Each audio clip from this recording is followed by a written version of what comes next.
Today on the PIO podcast, we'd like to introduce Rick Rice. He's the Public Information Officer for the Asheville Police Department in Asheville, North Carolina. Rick, thanks for being on the show. Yeah, glad to be here, Robert. Happy to be here.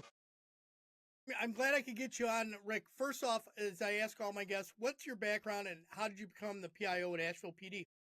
Well, the short version of the story is I spent most of my life in radio, and I did that for about 30 years. And one of the things that I'd done most recently was have on the previous police chief for the Asheville Police Department, David Zach. We both happened to be originally from Buffalo and huge Bills fans. He would come on the show, and we would actually talk football, Bills football. And so then when I lost my job, I guess it would have been in November of last year, I let him know so he didn't call in as he would do. And we just happened to get talking about the job that was now open at the Asheville Police Department. Now he thought I would be a good fit for it.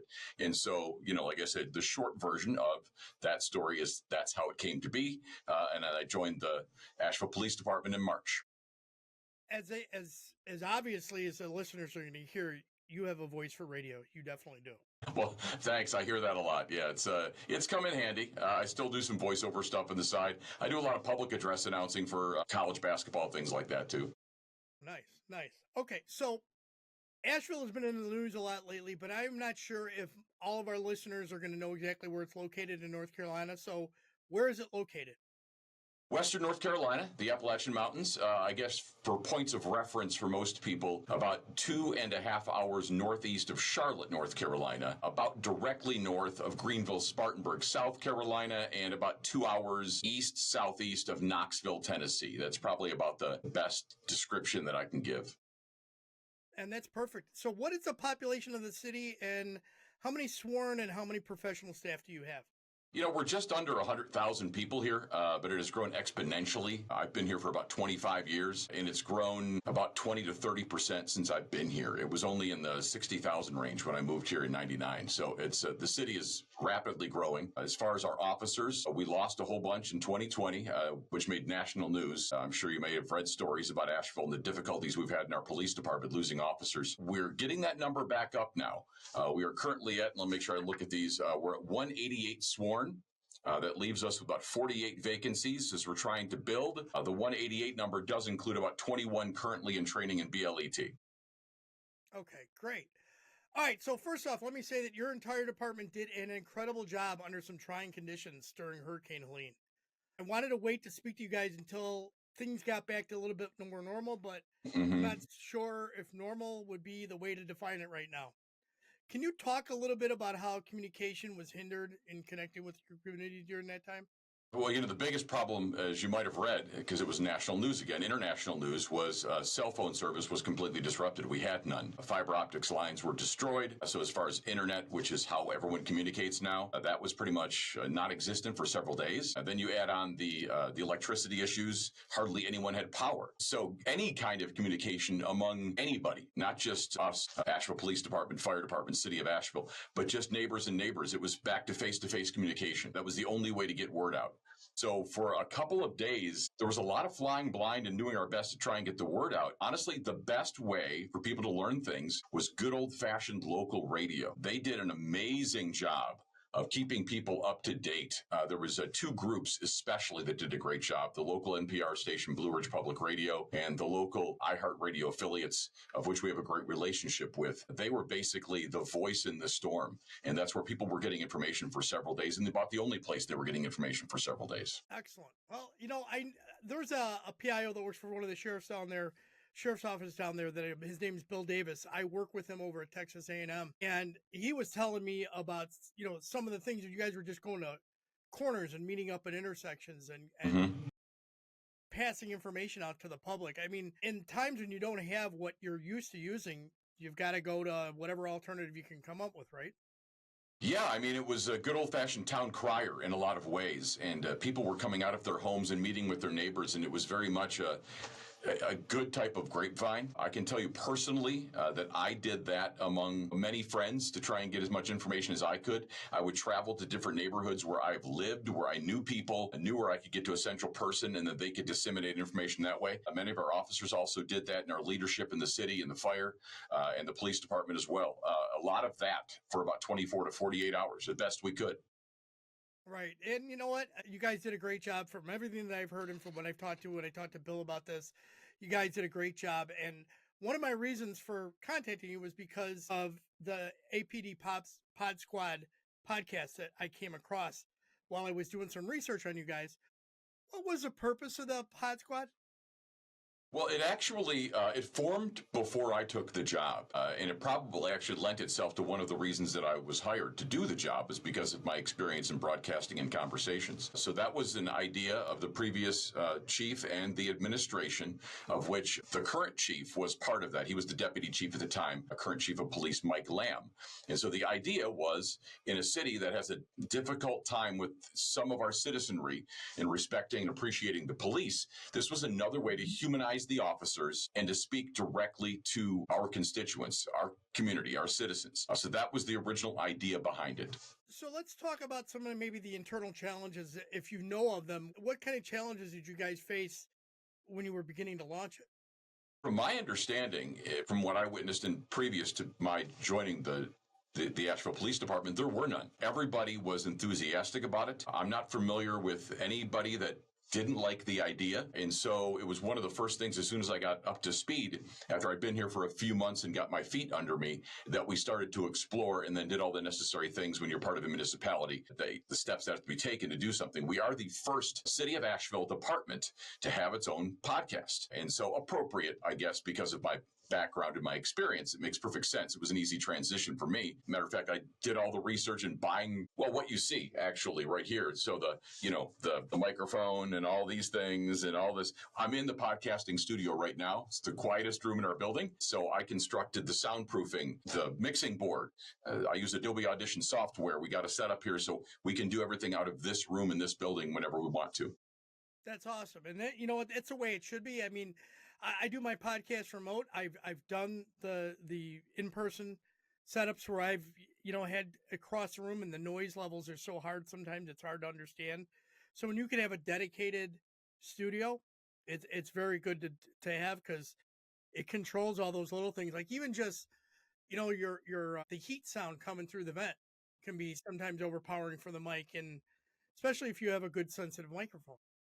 Well, we're kind of lucky in the fact that this used to be a closet, so there's no vents, so there's nothing coming in. This literally, so the building that we're in, the municipal building, is shared on certain levels by the Asheville Police Department and Fire Department. So we have a great relationship with the leadership of the Asheville Fire Department. So we're actually in their area, what used to be where they kept a bunch of their equipment and their honor guard uniforms. So there was lockers in here and things of that nature, but they had some other spaces that they could put that.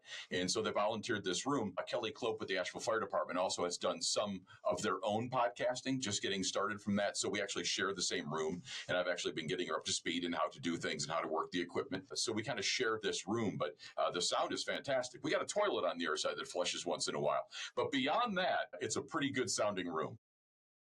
Excellent. So let me ask you that this is the nerd stuff that a lot of people are not going to care for, but if an agency's going to go ahead and do a podcast, these are the things they're going to want to know. How are you hosting the podcast? Is it going just on the city website, or is it going up to like Spotify or one of the other platforms? Yeah, we use Buzzsprout, which is one of the hosting sites that disseminates it. So through Buzzsprout, it gets launched to wherever people get their podcasts. So you can load it up on Spotify, on iHeart, on Apple. It's basically available through all of that. Now, that's something I did have to learn. I had never done a podcast launching from the very beginning. So I did have to do some research on how the best way was to do that. We're working right now with the city to launch a YouTube channel. We don't have one. The city has one. The Asheville Police Department doesn't have one. So that'll be another way that we can get it out there for people that aren't used to the whole podcasting thing. Right. And you're doing strictly audio right now? Audio for the time being. At some point, we hope to include a video element, but we thought to get it started as soon as we could, to get just the audio version up and running. And we've gotten a lot of great feedback. People that listen while they're, driving to and from work, they just listen to it in the car. There's a lot of great ways that just pure audio can be used there, that video isn't necessary. People can be on their, they're on the elliptical in the gym or something of that nature, and they've just got it in their earbuds, and it's a great way to reach people that way. Absolutely. It's the commute to and from work is the best. best place. And that's, I notice, when you see the times and the statistics coming through, when people listen to my podcast, that's always the morning and evening when Yep. when the most downloads are. Yeah. So what kind of topics have you guys, or let me ask you this, how many episodes and what kind of topics have you had? We've had 9 episodes total. Now, 4 of those have been what I consider to be regular episodes. And then we had 5 that were focused purely on Helene in the immediate aftermath of that. The original idea was to have multiple segments. And then, of course, I have editing software, so I edit those together. So the segments were going to be one's called Getting to Know, in which we get to know an officer. We ask him some questions. We really just in a conversational style. We have several rotating topics. One's called Ask the Chief, in which people can submit questions for Chief Lamb. They can either leave a voicemail, of which we can download and play back that MP3, or they can just send us an email and that we'll read that information. Then Chief will answer those. We'll always involve community engagement. We have a large community engagement division, very active, and always what they're doing with the community. And then probably another hot topic, whatever the hot topic happens to be. So, for example, Booze It and Lose It is going to be something we discuss on the next one with the holidays upon us. So something along those lines of whatever's topical. And it usually ends up being somewhere between 30 and 45 minutes total. And then, of course, we had the Helene episodes in which we switched things completely, deciding to have one long-form conversation with one individual that was instrumental in the recovery and relief efforts. Now, so for the long form ones that you did for specifically Hurricane Helene, who besides you was the voice that was in there? So we spoke with Captain Joe Silberman, who was in charge of our CIDs and also, in that instance, search and rescue. So they were over all search and rescue. Captain Brandon Moore, who is our patrol captain, he was the head of the drone unit, which was instrumental in saving lives.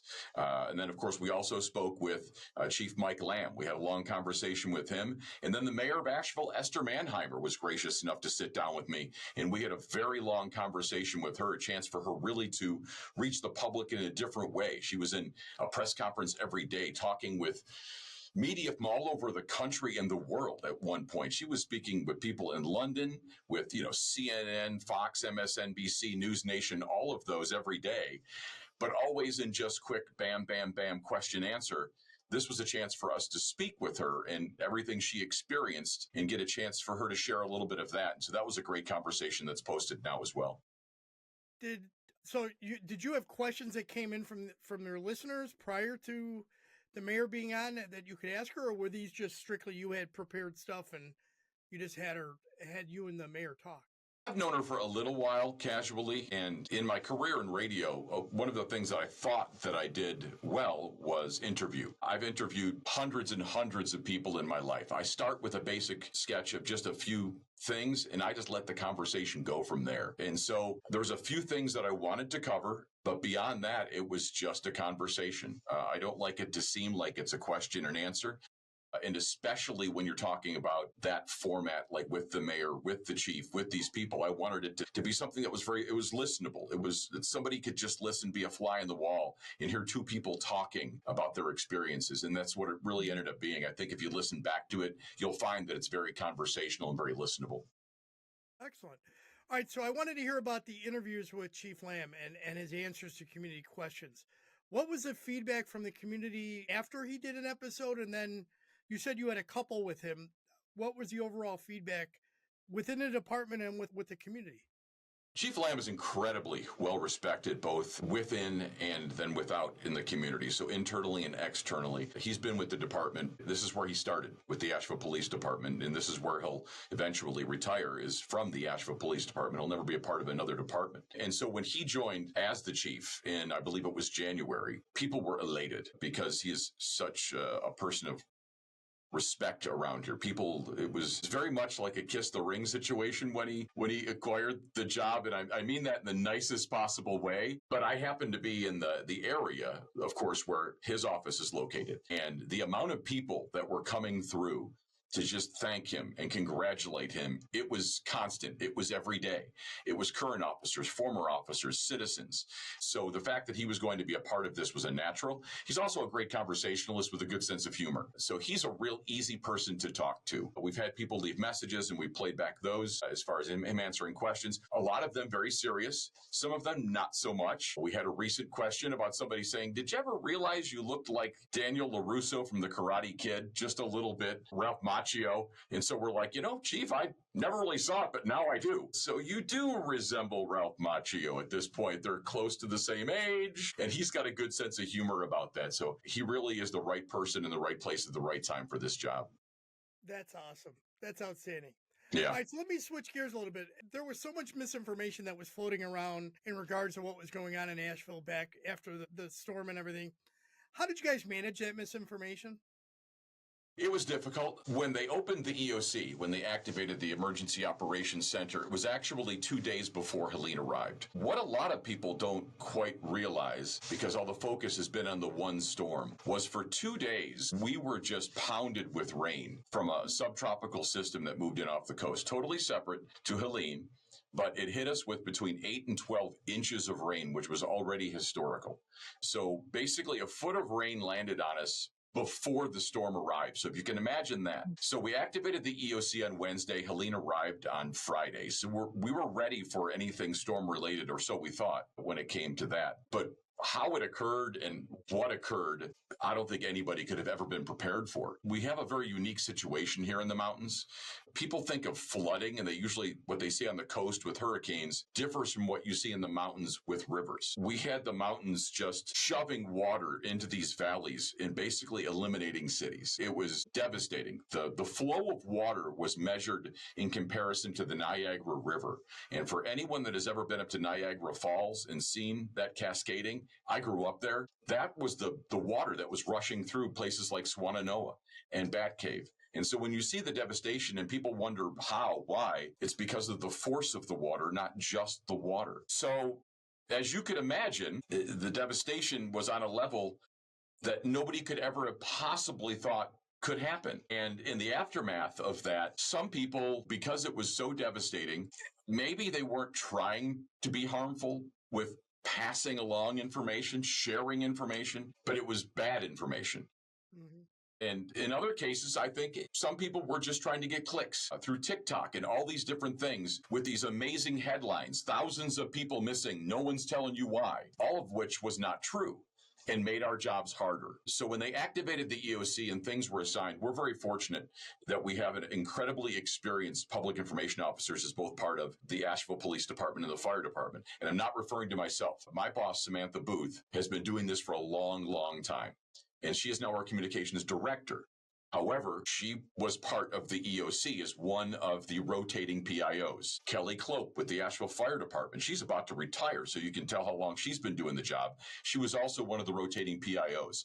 So we had several PIOs, very experienced, that did as good of a job as they could possibly do running the Joint Information Center as part of the EOC. I stayed back at the police department focusing on solely police matters. So that gave Samantha a chance to handle the city and everything else. And so we had basically responsibilities were divided. So I didn't have a whole lot of the misinformation on my side of the aisle. What we did from our side, and I also took part in our social media, was to try and get the facts out there as often as we could. And the city did that as well. People are going to believe what they're going to believe, but if you just keep presenting facts as often as possible, hopefully that overwhelms as opposed to the incorrect information. So there was 2 press conferences per day for the longest time. There was daily appearances on local radio. There was daily emails of everything you could possibly want to know. There was a city website created. So the information was out there, and it was just our job to get it out as fast and as accurately as we could to try and combat what was inaccurate. And excuse me. And that is one of those things that putting information out and being frequent and being often, getting it out there continuously is the only way to really combat it. Because if an agency stops talking, that's when everything starts to fall apart, because the void's going to be filled by the public. And in many cases, like I said, I think some people with nefarious, ideas, they have a purpose behind it. Be it you're a politician or you're something else, maybe you have a reason for spreading, I don't know, partial truths, maybe not complete untruths, but whatever it is, maybe you've got something behind why you're getting that information out. And that's almost impossible to combat. And people are going to believe what they're going to believe. The chemtrail folks, tinfoil hat people, you're just not going to convince them of the truth as hard as you can try. And we're still experiencing it here. There are still people spreading disinformation on TikTok and otherwise that are convinced that people are just not telling the truth. Right. Rick, what numbers wise, how many missing still, if there are any, and maybe how many dead? Do you know the numbers? Well, I can only speak to the city of Asheville because there's different lists that are being, obviously maintained. The city of Asheville is down to one missing, but presumed dead. Okay. So we've been, of course, that's been a big part of the efforts has been to find everyone that we possibly could find, for better or for worse. So that list has gone down, but of course other agencies maintain other lists. So I'm sure there are more than that in all of Western North Carolina, as Asheville, of course, wasn't the only place that suffered devastation. Right. So hindsight's 2020. So I'm asking this question just to see if there's anything you would change. Are there any changes you would have implemented to improve on a strategy that you guys had? I mean, personally, from where I was sitting handling just the Asheville Police Department responsibilities, I'm not sure there was much more that we could have done in the way that it was being managed. We had, of course, the EOC, which was operating the Joint Information Center. So much of the information, almost all of the information, was coming from the JIC. So I didn't have much input or sway into that by design. So I was just managing the affairs of the Asheville Police Department. I guess there's only one thing that I guess we all might have done was just even more information, which is never a bad thing. But, you want to make sure that information is accurate as well. Just getting out information for the sake of it isn't going to be effective if it's not also accurate. So I think, as we look back at all of this, there's probably always something you can do better. Right. Absolutely. But whether it could be improved or not, that's always up for debate, obviously. Mm-hmm. Yeah. Rick, lastly, something I ask all my guests is, have you guys instituted the use of AI in any of your public information activities or strategies? And if so, could you explain them?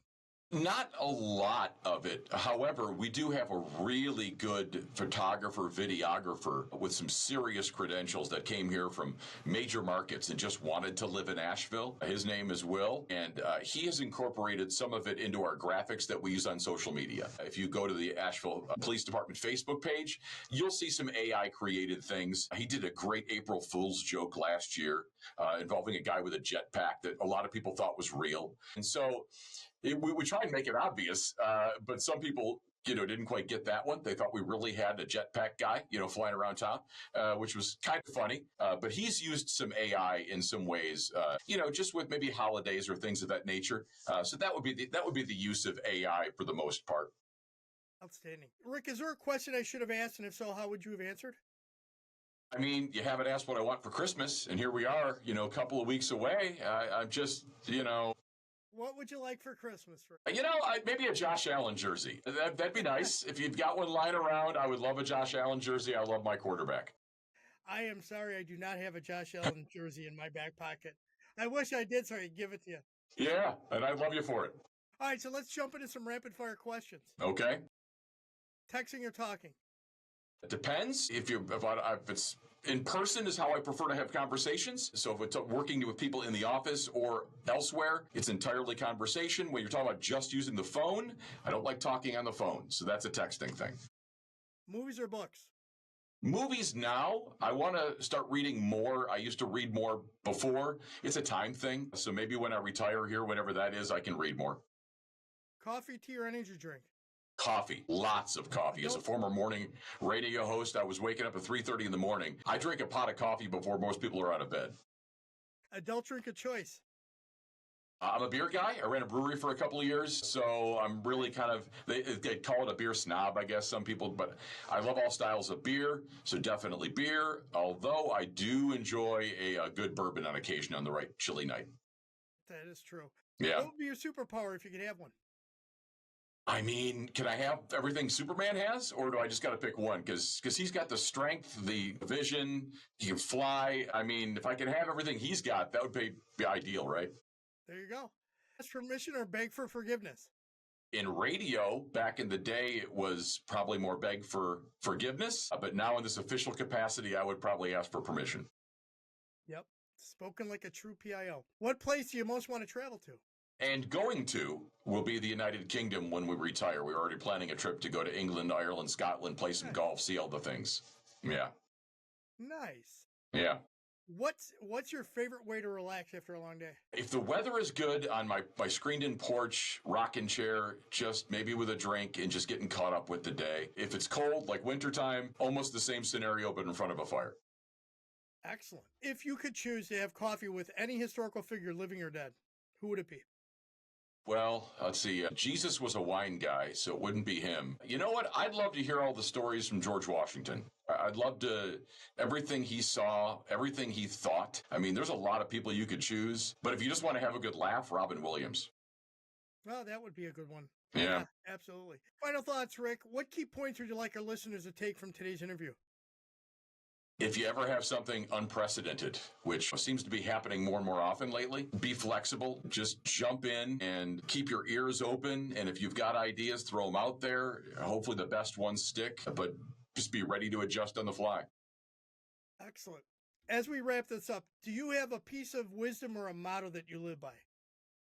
Not one. You know, life is complicated enough. I like to just keep things simple. So I wake up every day in prayer. I want to be a better person today than I was the day before. And I end every day by hugging my wife and telling her that I love her. And that's it. I just try and make things as smooth as they can possibly be among all the cacophony. Excellent. That sounds like a great motto and plan in life. Yeah. How could people best reach out to you if they want to connect or follow up about maybe the Pod Squad podcast and maybe learn more about it? Well, of course, we would love them to listen to the APD Pod Squad, available wherever podcasts are available. But if you want to email me, of course, rrice, as in Rick Rice, rrice at ashevillennc.gov, or you can find me on social media, on LinkedIn, Facebook, any of those things. You can message me that way as well. And I'll add a couple of those links into the show notes. Thank you. Rick, thank you very much for coming on the show. It was my pleasure, Robert. Enjoyed talking to you. Yep, enjoyed talking to you too.